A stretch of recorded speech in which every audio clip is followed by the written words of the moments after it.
Good morning, children. I'm here with part 4 of theme 7, an imperial capital Vijayanagar 14th to the 16th century.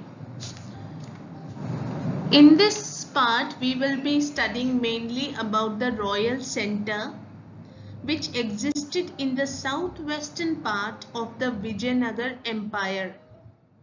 It had more than 60 temples.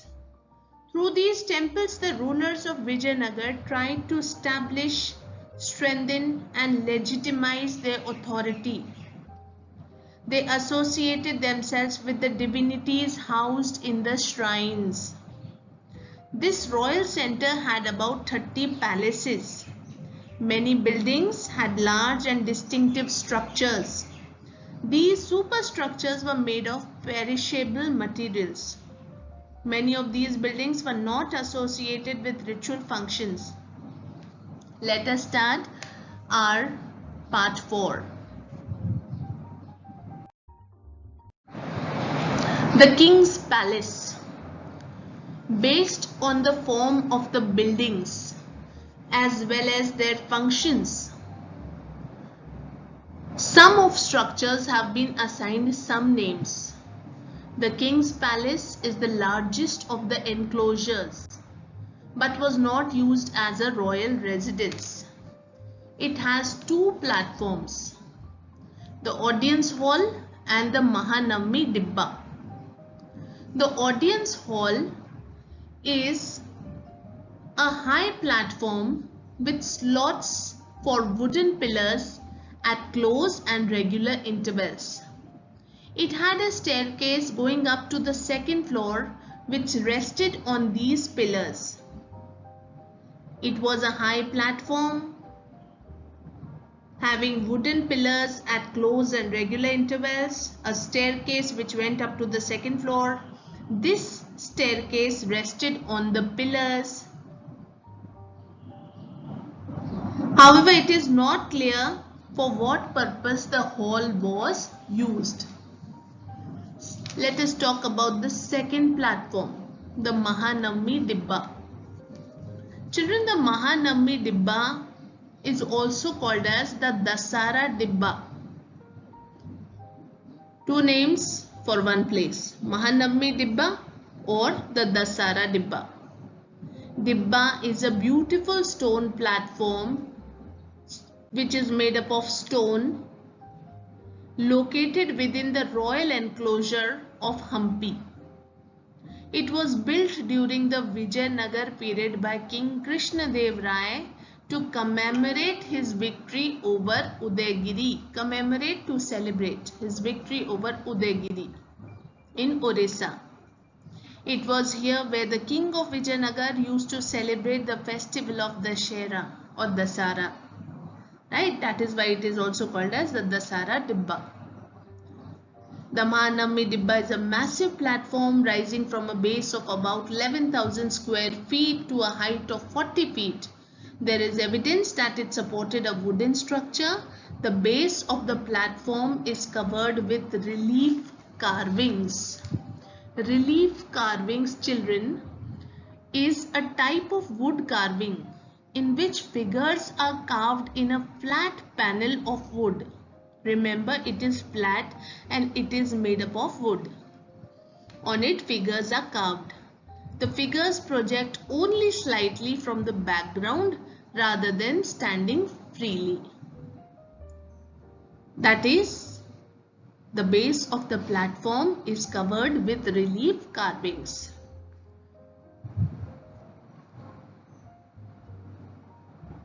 Now talking more on this particular second part, that is the Mahanavami Dibba, which was called as a platform in Vijayanagar. From this, the king watched the army march past. Bow and arrow competitions, war games such as sword fighting competition, wrestling, aquatic sports, musical performances of the royal animals, and the hugely significant Navratri celebrations from the raised structure of the grand platform of the Dasera Dibba. that is, I told you all, army march pasts, bow and arrow competitions, war games such as sword fighting competition, wrestling, aquatic sports, musical performances, royal animals fighting, and the hugely significant Navratri celebrations from the raised structure of the grand platform of the Dasera Tibba or the Mahanavami Tibba. Navratri was celebrated for consecutive 9 days according to the tradition, and the 10th day celebration was known as Vijay Dashmi.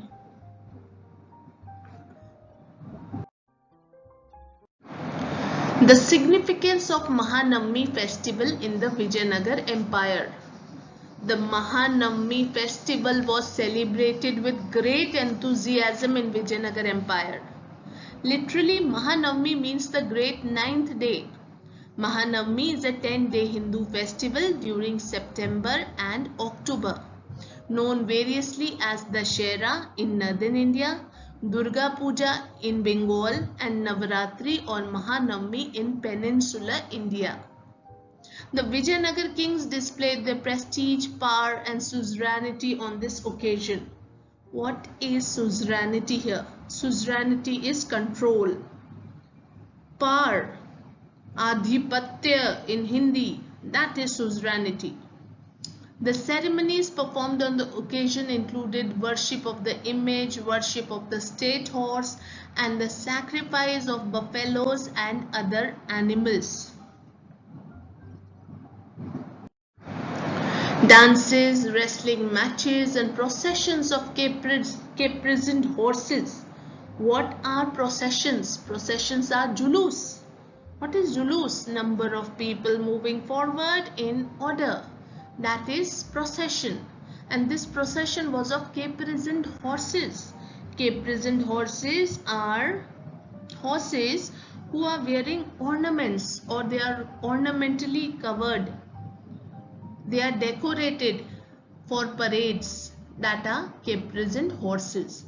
Elephants and chariots and soldiers, as well as ritual presentations before the king and his guests by the chief Nayakas and subordinate kings marked the occasion. These ceremonies were imbued with deep symbolic meanings. Imbued, or it were full of deep symbolic meanings were attached to them. On the last day of the festival, the king inspected his army and the armies of the Nayakas in a grand ceremony in an open field. On this occasion, the Nayakas brought rich gifts for the king as well as the stipulated tribute. Stipulated tribute here is the demand. The demand that was made by the king as part of some agreement, right? That they brought here. Other buildings in Vijayanagar. One of the beautiful buildings in the royal centre is the Lotus Mahal. According to Mackenzie, it may have been a council chamber, a place where the king met his advisors. Secondly, one of the most spectacular buildings found in the royal centre is the Hajara Rama temple. This was probably meant to be used only by the king and his family. Let me stress a little more on Lotus Mahal. There was an elephant stable near the Lotus Mahal, in which a number of rooms were lined.